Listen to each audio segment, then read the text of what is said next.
Hello అండి, ఎలా ఉన్నారు? బాగున్నారు అందరూ? ఈరోజు నేను సాంబార్ ఎలా చేయాలో చూపిస్తాను. ఇక్కడ చూడండి, నేను అన్నీ కట్ చేసి పెట్టుకున్నానండి.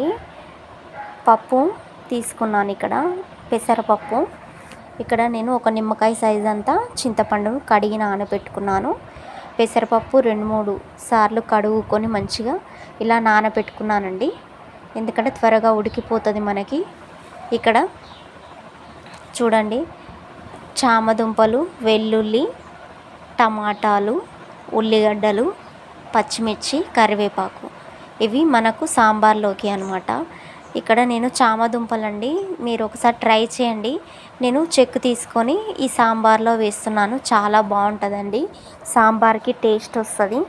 ఇది ఇప్పుడు ప్రాసెస్ వీటితో నేను చేయబోతున్నాను. ఇది ఇడ్లీకి, బోండాకి, దోసకైనా, రైస్లోకైనా సూపర్ కాంబినేషన్ అండి. పప్పు నేను కడిగాను కదా, ఇది 3 విజిల్స్ వచ్చే వరకు నేను ఉడికించుకుంటాను. ఇందులో పసుపు, కొంచెం ఆయిల్, ఉప్పు వేసానండి. వేసి ఈ పప్పు అనేది ఒక 3 విజిల్స్ వచ్చే వరకు ఉడికించుకుందాము. ఇప్పుడు మూత పెట్టేసుకుంటున్నాను. ఎంత మెత్తగా ఉడికితే అంత మంచిగా ఉంటుంది అన్నమాట సాంబార్కి టేస్ట్. చూడండి, నేను స్టవ్ ఆన్ చేసుకొని నేను అవతల స్టవ్కి షిఫ్ట్ చేశాను. ఇప్పుడు నేను ఒక ప్యాన్ పెట్టుకొని, గిన్నె పెట్టుకొని, అందులో 2 టేబుల్ స్పూన్ ఆయిల్ వేసాను. త్వరగా అవ్వడానికి నేను ఇతల స్టవ్ మీద చేసేస్తున్నానండి. ఇప్పుడు ఆయిల్ మంచిగా హీట్ అవుతుంది, ఏదైనా సిమ్లో పెట్టుకోవాలండి. ఇప్పుడు నేను ఇందులో పోపు గింజలు వేసుకుంటున్నాను. మనకు జీలకర్ర, ఆవాలు తోటి సాంబార్ అనేది టేస్ట్ బాగుంటుంది. కొంచెం ఆవాలు ఎక్కువ వేసుకుంటే బాగుంటుందండి. తర్వాతకి నెక్స్ట్ వచ్చేసి నేను వెల్లుల్లి, పొట్టు తీసిన వెల్లుల్లి సాంబార్కి టేస్ట్ బాగుంటుందండి, ట్రై చేయండి మీరు. ఉల్లిగడ్డలు వేసుకున్నాను, తర్వాతకి పచ్చిమిర్చి వేసుకున్నాను, తర్వాతకి టమాటా వేసాను. నెక్స్ట్ వచ్చేసి చామదుంపలు నేను వేసానండి, కరివేపాకు, ఇవన్నీ మనం కలుపుకుందాము మంచిగా. పసుపు కూడా వేసేసాను. పసుపు, ఇవి ఉల్లిగడ్డలు, వెల్లిపాయలు నూనెలో వేయించుకోవడం వల్ల సూపర్గా టేస్ట్ వస్తుంది. మనం ఒక 5 మినిట్స్ దాకా ఇట్లా వేయించుకోవాలండి, మంచి అరోమా వస్తుంది అనమాట. మనం ఎక్కువ మంట పెడితే అవి ఉడకదండి. చామదుంప సిమ్లో పెట్టుకొని మంచిగా ఉడికితే మనకు బాగుంటుంది.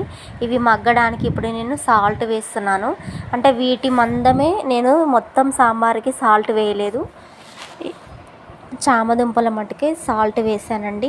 ఇది మంచిగా వేగిపోయినాయండి. ఇప్పుడు పప్పు చూడండి ఎంత మంచిగా ఉడికిపోయిందో, మెత్తగా పేస్ట్ అయింది. ఇప్పుడు మరొకసారి ఇది కలుపుకొని చూడండి, మొత్తం ఉడికిపోయింది కదా. ఇందులో మనం పప్పు వేసుకుందాం, ఉడికించిన పప్పు వేస్తున్నాను, కలుపుకుందామండి. ఇప్పుడు ఎంత మెత్తగా ఉడికిపోయిందో చూడండి పప్పు. మొత్తం కలుపుకున్నాక నేను పక్కన చింతపండు రసం పిసికి పెట్టుకున్నానండి. ఆ చింతపండు రసం గుజ్జు కూడా నేను ఆ పప్పులో వేసాను. తర్వాతకి 1 కప్పు వాటర్ కూడా వేసాను. ఇప్పుడు బాగా ఇది ఏమంటారు, మసాలా పెట్టుకోవాలండి. ఈ సాంబారు సిమ్లో పెట్టుకోవాలి, ఎందుకంటే పొంగిపోతే మనకు ఆయిల్ అంతా పడిపోతుంది. నేను ధనియా పౌడర్ వేసాను, మళ్ళీ సాంబార్కి సరిపడిన మొత్తం నేను సాల్ట్ వేసానండి. చూడండి, ఇప్పుడు మనకి ఇది సిమ్లో పెట్టుకొని మసాలా పెట్టుకుంటే ఎమ్మి సాంబార్ రెడీ అండి. పైనంగా నేను కొంచెం కరివేపాకు, ఎండుమిర్చి వేసాను.